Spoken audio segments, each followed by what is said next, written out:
بسم الله الرحمن الرحيم.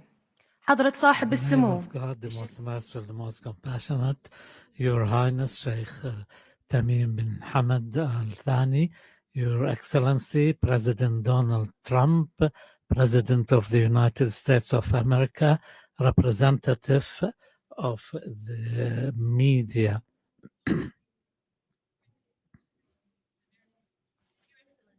Distinguished guests and members of the media.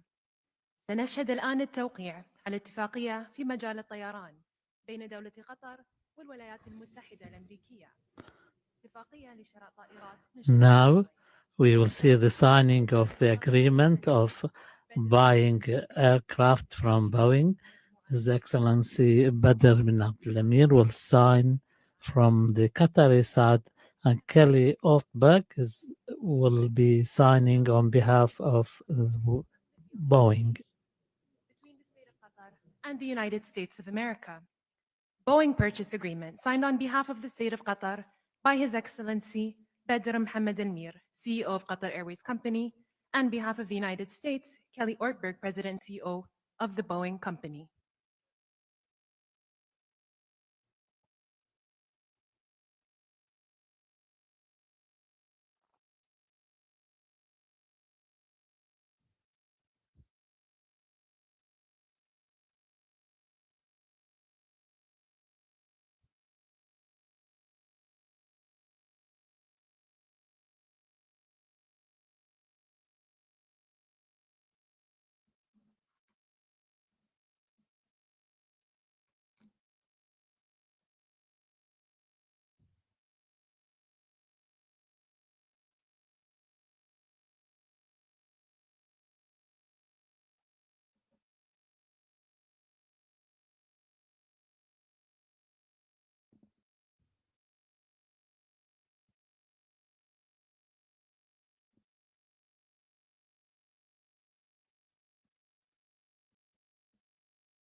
We will now witness the signing of a number of agreements in the field of defense between the State of Qatar and the United States of America, signed on behalf of the State of Qatar by His Excellency Sheikh Saud bin Abdurrahman bin Hassan Al Thani, Deputy Prime Minister and Minister of State for Defense Affairs, and on behalf of the United States of America by the Honorable Pete Hegseth, Secretary of Defense of the United States of America.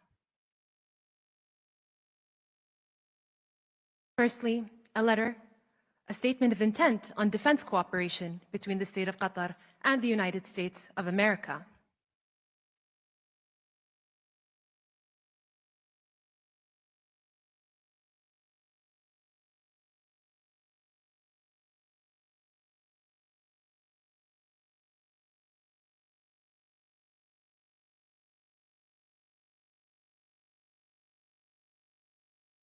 Secondly, a letter of offer and acceptance for MQ-9B aircrafts.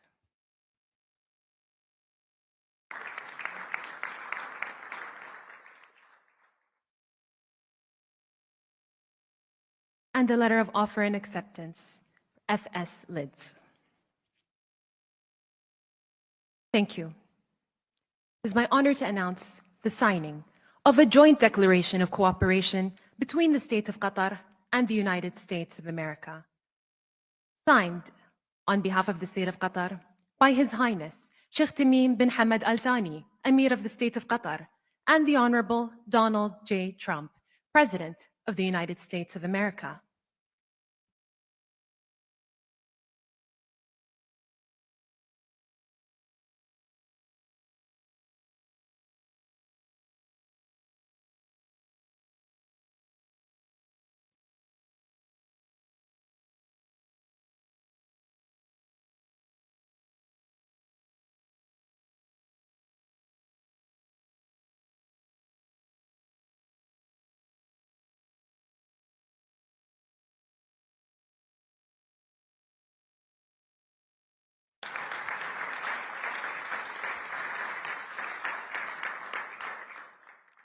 The signing ceremony has now come to an end, and now a joint statement from His Highness the Emir and the President.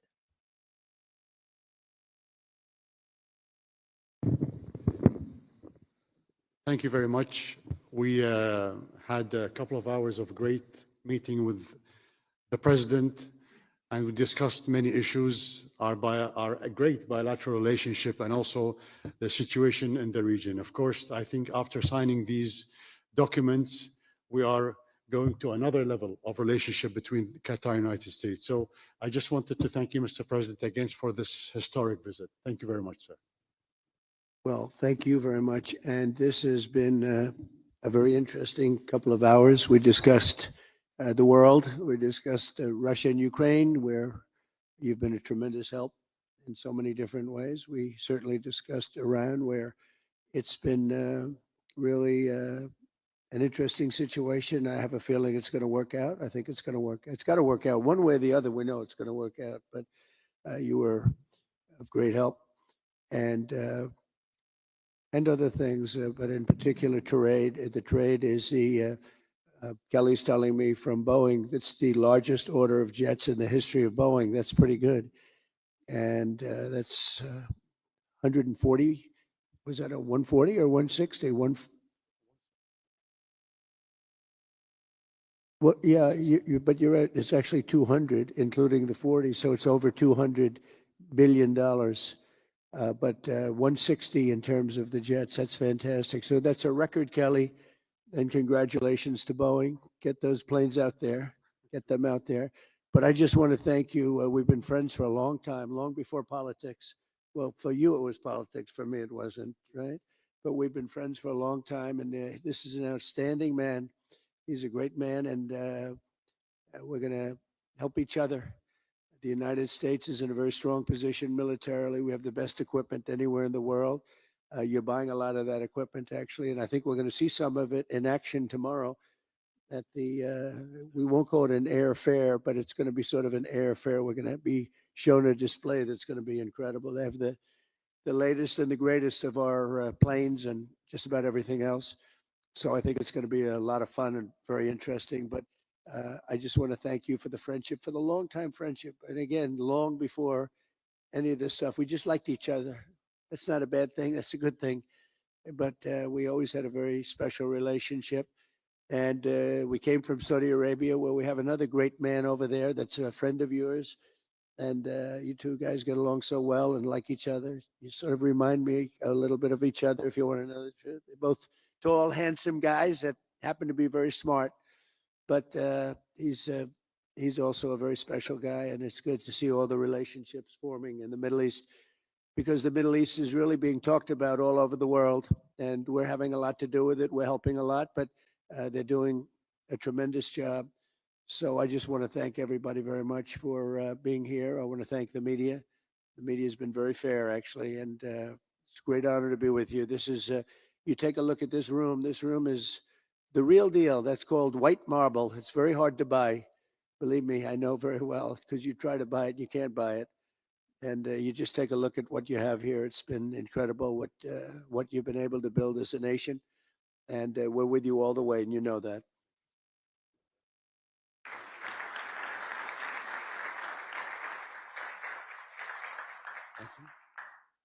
Thank you. The ceremony has now come to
PGA Tour or Live Golf come up at all in your conversations with the Crown Prince? No. You mean they live? Yeah. No, we didn't discuss it. The Saudi intelligence agent, the 9/11 families want a Saudi intelligence agent to be extradited to the United States to face charges for 9/11. Did that come up in conversation? No. But I know all about it, but it didn't come up. On Israel, you're not going to Israel. Does this trip sideline Israel at all? No, not at all. No, this is good for Israel. Having a relationship like I have with these countries, the Middle Eastern countries, essentially all of them, Well, I think it's very good for Israel. Can I ask you again on Israel? On the hostage deal, did any of your people speak with Israel about the release of the American hostage? I'm sorry, on the sanctions lifting of Syria. Let me ask Anahita first. What credit does Israel deserve, if any, for that release of the hostage? Well, they've been fighting a long time. They've been, they're warring, and I think they deserve a lot of credit. I think my people deserve a lot of credit, maybe the most credit. Look, he wouldn't be there, but weren't for us, he wouldn't be living right now. Probably none of the hostages would be living right now. And we probably have 20 that are living that will be getting out step by step. A lot of progress. We've gotten a lot of them out. And last time, a couple of weeks ago, 10 people walked into my office, the Oval Office, and they said they had a 59 on their shirt, on their front. And I said, what does that represent, the number of hostages? I said, wow, that's a lot. They said, well, 24 are living, and now it's 20. The number is 20 are living. 4 have died, and the young people. Young people don't die. Young people are killed, they don't die. So the 24 living of the 59 to 24 living is now down to 20. And we got Edan out. It was great. His family was so thankful. We did a good job with that. We'll continue to do it. What happens on Thursday if President Putin doesn't show up in Turkey for the talks with Ukraine? What will you do? Well, I don't know if he's showing up. I know he would like me to be there. And that's a possibility. If we could end the war, I'd be thinking about that. Now, tomorrow, we're all booked out. You understand that? We're all set. But you move, he We're goes. going to go UAE tomorrow. And so we have a very full situation. Now, that doesn't mean I wouldn't do it to save a lot of lives and come back. But, yeah, I think they're thinking about something. I don't know that he would be there if I'm not there. We're going to find out. Marco's going. And Marco's been very effective. How are you feeling about how Putin is handling this? I know you had said a few weeks ago you thought maybe how Putin is handling this. You said a few weeks ago you thought maybe he was tapping you along. I'll let you know in a week. I'll let you know in a few days.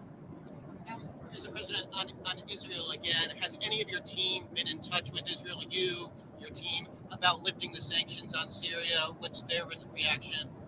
Well, in touch. I mean, we told them we're doing it. The reason I did it, and I think it's been very popular, actually, certainly in the Middle East, it's been popular with virtually everybody. But the reason I did it is because I spoke with President Erdogan, who I get along with very well, and I spoke to Mohammed, as you know, was with him, and they thought it was very important to do. It gives them a much better chance of survival as a country. Can you share what Netanyahu thinks about it? Well, I think what's happened is Turkey feels we should do it. Other countries. If you looked at my speech last night, which I assume most of you were at, I think the biggest applause was when I said that we're lifting the sanctions on Syria, and that's because they want to give Syria a chance to live and to be great, etc. An Emirati government-backed firm did a $2 billion deal. An Emirati government-backed firm did a $2 billion deal using the Trump digital coins. How did that deal come about? I don't know anything about it. I really don't know anything about it. But I'm a big crypto fan, I will tell you. I've been that from the beginning, right from the campaign. I'm a believer in crypto, and if we're not going to do it, China's going to do it. It's the way I look at it. It's like AI. I'm a believer in AI because we have to have it. We're leading China by a lot. And in crypto, we're leading China by a lot. So I'm a big crypto fan. Senator Schumer said he wants to block your Justice Department political appointees until he gets answers about questions. Schumer is, he's become a Palestinian. Something wrong with him. I don't know. I've known him a long time, and there's something wrong. He's lost his confidence totally, and it's just something wrong with him. I don't know what it is with Schumer. Yeah, did you have a question? Go ahead. Oh, I've got 2 questions on Iran and Russia. Are you still considering secondary sanctions on Iran's oil exports? Let's see what happens over the next week. I don't really want to answer it because I want to see what happens over the next week. Go ahead. And then on Iran and Russia, are you considering sanctions on Russia for supporting Iran and for the continued war in Ukraine? Well, again, I don't want to talk about it, but I'm always considering the secondary sanctions. I had the secondary sanctions on Iran and drove them into bankruptcy, and there would have been no October 7th. There would have been no money for Hamas or Hezbollah or anybody else. So I'm always, and as you know, I put secondary sanctions on Iran again. And hopefully they're going to make the right decision, because something's going to happen one way or the other. It's very simple. It's going to happen one way or the other. They can't have a nuclear weapon. So we'll either do it friendly or we'll do it very unfriendly, and that won't be pleasant. Thank you very much, everybody. It's very plain, Mr. I don't President. vote it. Thank you, Mr. President. Thanks, Caroline. Thank you.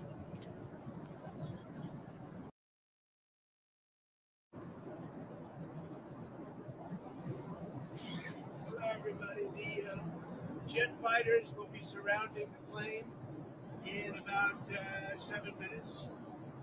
Oh, I heard they threw you out at the press conference. They tried, but Caroline stopped them. Carolyn saved you. You're lucky. You're lucky. You were a little out of control. How's the trip going so far? It's Well, I was going asking very you about well. your meeting with the I Syrian think it's president. going well. Great relationships. And now we're meeting with a group that's fantastic. The Emir is a great guy. I know him all very well. Who are you? You're going to be surrounded by 8 fighters, in about 7 minutes. Then you say, do we need them? And when they say yes, that doesn't make me feel good, right?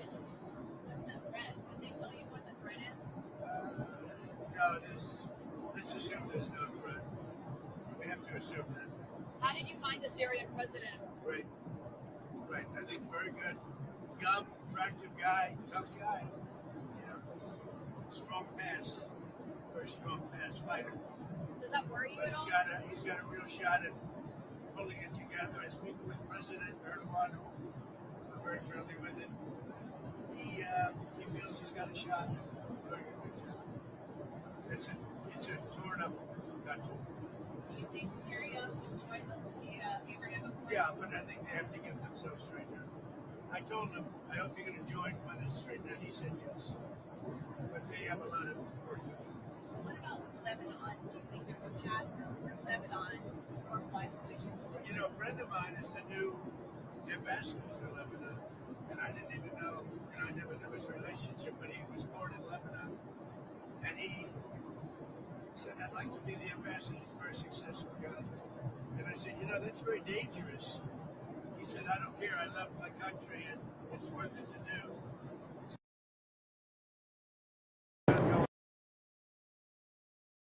He's a great guy, but I think he's approved or almost approved. There's a danger there for a very successful man to go and do that. I said, you sure you know what you're doing? It's like Doug taking pictures, right? So you got some good shots, I guess. That's a beautiful scene. The last scene at the airport I thought was beautiful. We rode out together. And they generally don't do that. They don't generally meet presidents. There have been some reports of the Syrian president wanting a Trump Tower in Damascus. Did that come up at all? No, that I haven't heard. We'll have to wait a little while. Let things calm down a little while with the country. I think he's got the potential. He's a real leader. And, he led a charge, and he's pretty amazing. But did you see him? Did you get to see him? He was there, and he was with us at the event. Did the PGA Tour or Live Golf come up at all in your conversations with the Crown Prince? No. You mean the Live? Yeah. No, we didn't discuss it. What about that Saudi intelligence agent? The 9/11 families want the Saudi intelligence agent to be extradited to the United States to face charges for 9/11. Did that come up in conversation? No, it didn't. But I know all about it, but it didn't come up. On Israel, you're not going to Israel. Does this trip sideline Israel at all? No, not at all. No, this is good for Israel. Having a relationship like I have with these countries, Middle Eastern countries, essentially all of them. I think it's very good for Israel. Can I ask you again on Israel? On the hostage deal, Did any of your people speak with Israel about the release of the American hostage? I'm sorry, on the sanctions lifting of Syria. Let me ask on Idan first. What credit does Israel deserve, if any, for that release of the hostage? Well, they've been fighting a long time. They're warring. And I think they deserve a lot of credit. I think my people deserve a lot of credit, maybe the most credit. He wouldn't be there, but word for us, he wouldn't be living right now. Probably none of the hostages would be living right now. And we probably have 20 that are living.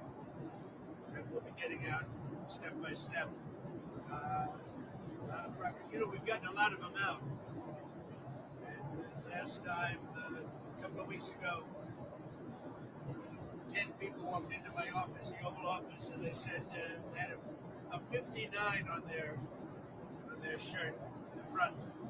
And I said, what does that represent? The number of hostages? I said, oh, that's a lot. They said, well, 24 are living. And now it's 20. The number is 20 are living. 4 have died. And the young people. Young people don't die.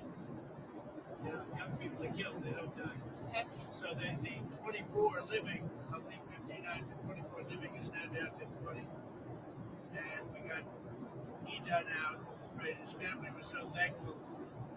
We did a good job with it. We'll continue to do it. What happens on Thursday if President Putin doesn't show up in Turkey for the talks with Ukraine? What will you do? Well, I don't know if he's showing up. I know he would like me to be there. And that's a possibility. If we could end the war, I'd be thinking about that. Now, tomorrow, we're all booked out. You understand that? We're all set. But you go if he We're goes? going to go UAE tomorrow. And so we have a very full situation. Now, that doesn't mean I wouldn't do it to save a lot of lives and come back. But, yeah, I think they're thinking about something. I don't know that he would be there if I'm not there. We're going to find out. Marco's going. And Marco's been very effective. How are you feeling about how Putin is handling this? I know you had said a few weeks ago you thought maybe how Putin is handling this. You said a few weeks ago you thought maybe he was tapping you along. I'll let you know in a few days. Mr. President, on Israel again, has any of your team been in touch with Israel, your team, about lifting the sanctions on Syria? What's their reaction? Well, in touch. I mean, we told them we're doing it. The reason I did it, and I think it's been very popular, actually, certainly in the Middle East, it's been popular with virtually everybody. But the reason I did it is because I spoke with President Erdogan, who I get along with very well, and I spoke to Mohammed, as you know, was with them, and they thought it was very important to do. It gives them a much better chance of survival as a country. You should look at the opposites about it. I think what's happened is Turkey feels we should do it. Other countries. If you looked at my speech last night, which I assume most of you were at, I think the biggest applause was when I said that we're lifting these sanctions on Syria, and that's because they want to give Syria a chance to live and to be great. etc. Mr. President, an Emirati government-backed firm did a $2 billion deal. An Emirati government-backed firm did a $2 billion deal using the Trump digital coins. How did that deal come about? I don't know anything about it. I really don't know anything about it, but I'm a big crypto fan, I will tell you. I've been that from the beginning, right from the campaign. I'm a believer in crypto, and if we're not going to do it, China's going to do it. It's the way I look at it. It's like AI. I'm a believer in AI because we have to have it. We're leading China by a lot. And in crypto, we're leading China by a lot. So I'm a big crypto fan. You didn't know about that? No. Senator Schumer said he wants to block your Justice Department political appointees until he gets answers about questions about the Qatari plane. What's your response? Schumer is, he's become a Palestinian. Something wrong with him. I don't know. I've known him a long time, and there's something wrong. He's lost his confidence totally. And it's just something wrong with him. I don't know what it is with Schumer. Yeah, did you have a question? Go ahead. Well, I've got 2 questions on Iran and Russia. Are you still considering secondary sanctions on Iran's oil exports?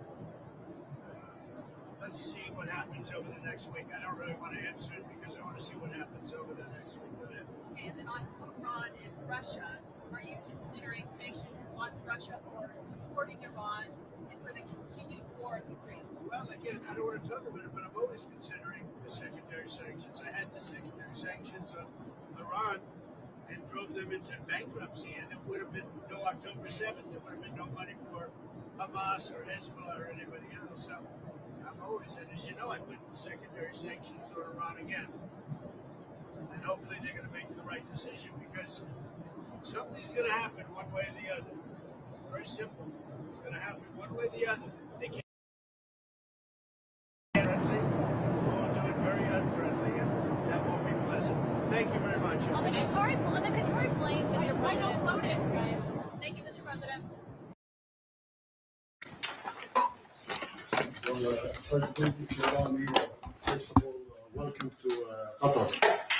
We're extremely honored to have you here. We're very excited, very happy. It's a historic visit. And I don't know if you know that you are the first American president to officially to visit Qatar. Right. So we're very honored. We're very honored. We're going to have a great agenda today. We're going to be discussing a lot of things. Of course, what's going between us, our great bilateral relationship, whether it's investments, energy, military cooperation, security as well. So we're very excited. Also, one of the very important thing is bringing peace in the region.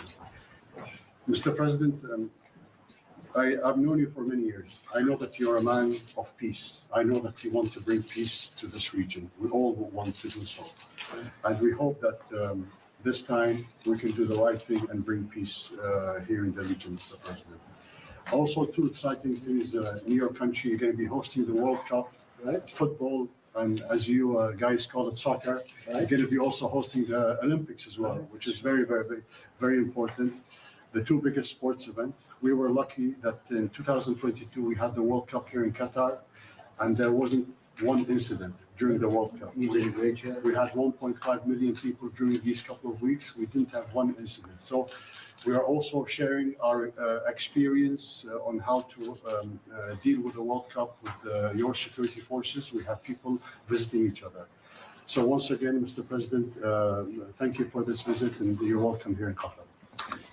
Well, I have to say that we've been friends for a long time. Hard to believe, right? Remember that first meeting very well. And we've liked each other and we've worked with each other. And now we can work in the highest capacity. And we'll bring peace not only here, but I know you're very much involved in helping us in other regions, like what's happening with Russia, Ukraine, etc. And I think we're having some pretty good news coming out of there today and maybe tomorrow and maybe Friday, frankly. But we'll see about that. But I just want to thank you for everything, and maybe in particular our friendship. It's been a very loyal, great, beautiful friendship.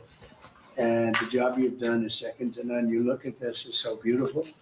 As a construction person, I'm seeing perfect marble. This is what they call perfecto. And just a great job you've done, and what a beautiful place. And we appreciate those camels. I haven't seen camels like that in a long time. And that was some greeting. We appreciate it very much. Thank you very much. Thank you very much. You have a lot of fun. Thank you, sir. Thank you. Thank you so much. Thank you so much. Thank you. Prosperous Middle East, and I have to say that I've seen such progress. It's really incredible. I've also seen great unity and friendships. I've spent a little time with you just before this, and I've seen tremendous unity, tremendous friendship, and the whole world is watching the Middle East, and many are watching with envy. You have something very special going on. Incredible opportunities are within reach for this region. If we can simply stop the aggression from a small group of pretty bad actors. The Biden administration created havoc and bedlam by basically being incompetent, but by empowering Iran and its proxies, sending them billions of dollars, billions and billions of dollars. Senseless. I couldn't believe it to watch. One of the reasons I said, let's do this again. But what they did was so bad while turning his back on the Gulf allies. Those days are over. Everybody at this table knows where my loyalties lie, always have. They'll never waver, never. And we'll stand with our friends and partners, and we'll confront the aggression that threatens us all. I want to make a deal with Iran. I want to do something if it's possible. But for that to happen, it must stop sponsoring terror, halt its bloody proxy wars, and permanently and verifiably cease its pursuit of nuclear weapons. They cannot have a nuclear weapon. I don't imagine there's anybody at this table or anybody in this room that would say they can. I'm strongly urging all nations to join us in fully and totally enforcing the sanctions that I just placed on Iran. And we also placed secondary sanctions, which are in certain ways even more devastating. Iran, as you know, had no money when I left office. They were broke. They had no money for Hamas. They had no money for Hezbollah. There was no attack. There was no thought of attack. There would have been no attack if I were president. But bad things happened in that election. And I said, let's do it again. And by doing it again, it became much more historic. It's a much more historic election, much more powerful election. And we have a mandate. We won every swing state. We won by millions of votes. We won 2,750 districts. We call them districts. Out of a total, if you look at the number, it was 2,750 to 505.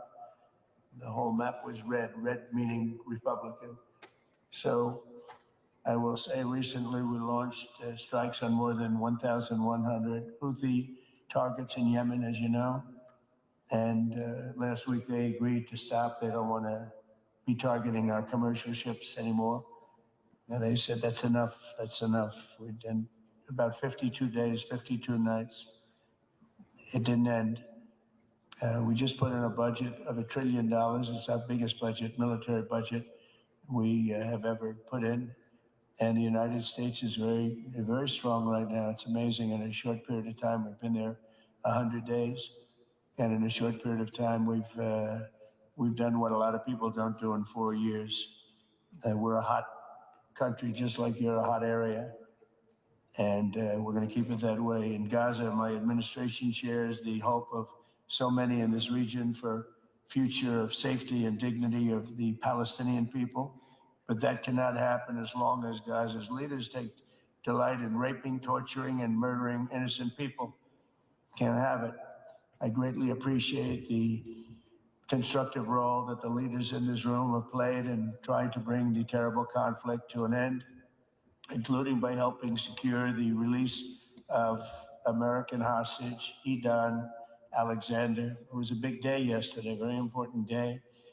I was told just before I left that they were going to be releasing Edan. We thought Edan was dead 3 weeks ago. They said Edan was no longer living. And it was a very, very good thing. Ultimately, all hostages of all nationalities must be released as a stepping stone to peace. And I think it's going to be happening. A lot of things are happening. A lot of very positive things are happening on every front. With the support of leaders in this room, and the great leaders you are, we are currently exploring normalizing relations with Syria's new government, as you know, beginning with my meeting with President Ahmed al-Shara and Secretary Rubio's meeting with the Syrian foreign minister in Turkey after discussing the situation with Crown Prince Mohammed and President Erdogan of Turkey. I am also ordering the cessation of sanctions against Syria to give them a fresh start. It gives them a chance for greatness. The sanctions were really crippling, very powerful. And I spoke to Mohammed, and I spoke to our friend from Turkey, who we just spoke to also by phone now, but felt very strongly that this would give them a chance. It's not going to be easy anyway, so it gives them a good, strong chance. And it was my honor to do so. So we will be dropping all of the sanctions on Syria, which I think really is going to be a good thing. And it actually, we made a speech last night, and that was the thing that got the biggest applause from the room. We had a very crowded room with thousands of people. And the statement that got the biggest applause was dropping the sanctions on Syria. Likewise, in Lebanon, there's a new chance for a future free from the grip of Hezbollah terrorists. If the new president and prime minister can rebuild an effective Lebanese state, we just appointed a very good ambassador, a friend of mine who's Lebanese, and I didn't even know that. And I said, why do you want to be the ambassador to Lebanon? That could be dangerous. He said, I don't care. I grew up there. I love the country. And I don't care if it's dangerous or not dangerous. I want to do that. And he's a very capable man, very successful man from the United States. And he's going to be your ambassador. He's going to do a great job. But this is a once in a generation opportunity to forge a Lebanon that is prosperous and at peace with its neighbors. And I think things can really happen there. They've had a tough go of it for a long time. At the end of my first term, all of the momentum in this region was toward peace. I especially want to thank and congratulate the United Arab Emirates and Bahrain for their vision and courage in signing the historic Abraham Accords. It was something, it's a very big thing.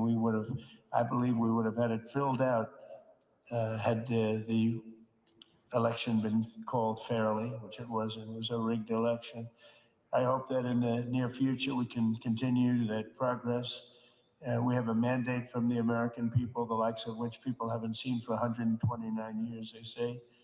It was the most consequential election in America in 129 years.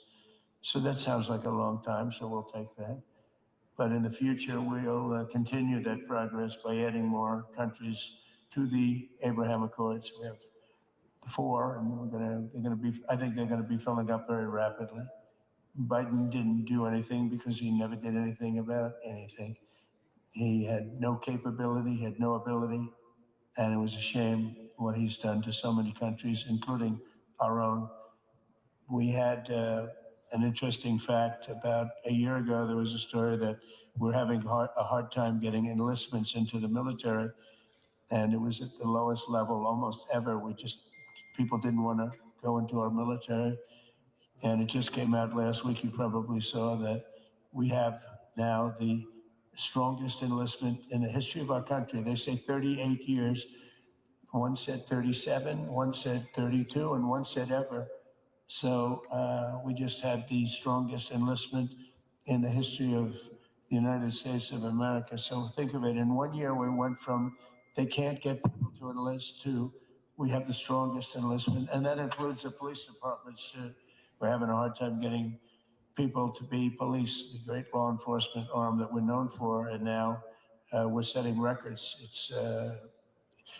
It's hard to get a job. I mean, frankly, the lines of people wanting to be police officers and go into the military, and it's a matter of spirit. We have great spirit in the country right now. We've done a lot in 100 days, I'll tell you that. It's all started on November 5th with the election. But a stable and peaceful Middle East will be a successful and prosperous Middle East. And that's what you've done, and that's what you're doing. And, it's amazing because when I was here last, it was fine. It was doing good.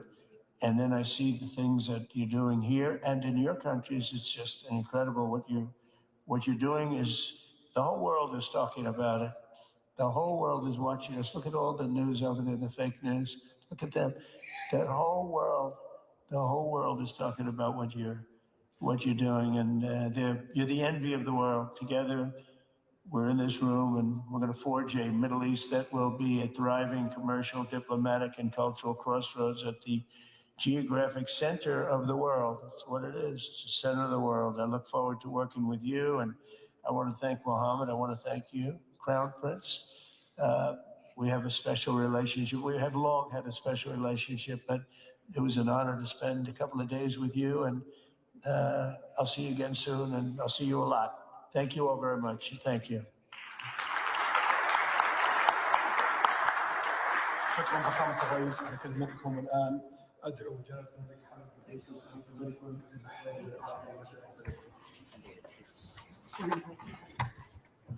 The last 4 years have put so much stress on American family finances. Help end the stress now and celebrate the golden age with President Trump by diversifying with gold and silver. Remember President Trump's first term? Gold increased by 55%. Don't wait. Diversify your hard-earned assets and buy your gold from Goldco. Now, with no purchase minimums. Goldco has been established as a top-rated precious metals company and a leader in the gold industry, providing white glove treatment for over 10 years. Their buyback guarantee assures you that if your situation changes, they will repurchase your metals at the best price, providing you with peace of mind. You may even qualify for up to 10% back on bonus silver. Visit badlandsgold.com to claim your free information and instantsilver.com/badlands to see how much free silver you can get. Find out the relationship between gold, silver, Trump, and you with the free report focused on Trump and your financial future.